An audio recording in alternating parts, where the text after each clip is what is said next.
بسم اللہ الرحمن الرحیم۔ ایک انوکھی ماں۔ قصہ ختم ہوتے ہوتے آپ دیدہ ہو چکے ہوں گے۔ بہت عرصہ مجھے اس راز کا پتہ ہی نہ چل سکا کہ ماں کو میرے آنے کی خبر کیسے ہو جاتی ہے۔ میں اسکول سے آتا تو دستک دینے سے پہلے دروازہ کھل جاتا۔ کالج سے آتا تو دروازے کے قریب پہنچتے ہی ماں کا خوشی سے دمکتا چہرہ نظر آ جاتا۔ وہ پیار بھری مسکراہٹ سے میرا استقبال کرتی، دعائیں دیتی اور پھر میں صحن میں اینٹوں سے بنے چولہے کے قریب بیٹھ جاتا۔ ماں گرما گرم روٹی بناتی اور میں مزے سے کھاتا۔ جب میرا پسندیدہ کھانا پکا ہوتا تو ماں کہتی چلو مقابلہ کریں۔ یہ مقابلہ بہت دلچسپ ہوتا تھا۔ ماں روٹی چنگیر میں رکھتی اور کہتی اب دیکھتے ہیں کہ پہلے میں دوسری روٹی پکاتی ہوں یا تم اسے ختم کرتے ہو۔ ماں کچھ اس طرح روٹی پکاتی، ادھر آخری نوالا میرے منہ میں جاتا اور ادھر تازی اور گرما گرم روٹی توے سے اتر کر میری پلیٹ میں آ جاتی۔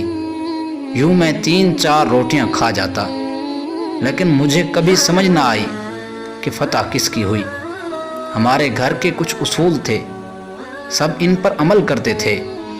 ہمیں سورج غروب ہونے کے بعد گھر سے باہر نکلنے کی اجازت نہیں تھی، لیکن تعلیم مکمل کرنے کے بعد مجھے لکھنؤ میں ایک کمپنی میں ملازمت ایسی ملی کہ میں رات گئے گھر آتا تھا۔ ماں کا مگر وہی معمول رہا۔ میں فجر کے وقت بھی اگر گھر آیا تو دروازہ خود کھولنے کی ضرورت کبھی نہ پڑی۔ لیٹ ہو جانے پر کوشش ہوتی تھی کہ میں خاموشی سے دروازہ کھول لوں تاکہ ماں کی نیند خراب نہ ہو، لیکن میں ادھر چابی جیب سے نکالتا اور ادھر دروازہ کھل جاتا۔ میں ماں سے پوچھتا تھا آپ کو کیسے پتہ چل جاتا ہے کہ میں آ گیا ہوں؟ وہ ہنس کے کہتی مجھے تیرے آ جانے کی خوشبو آ جاتی ہے۔ پھر ایک دن ماں دنیا سے چلی گئی۔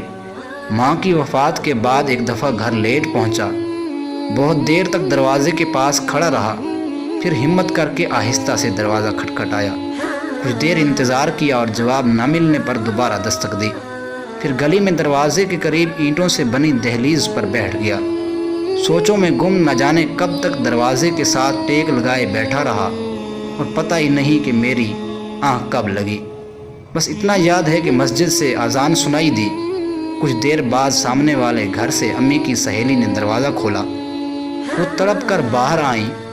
انہوں نے میرے سر پر ہاتھ رکھا اور بولیں بیٹا، تیری ماں گلی کی جانب کھلنے والی تمہارے کمرے کی کھڑکی سے گھنٹوں جھانکتی رہتی تھی۔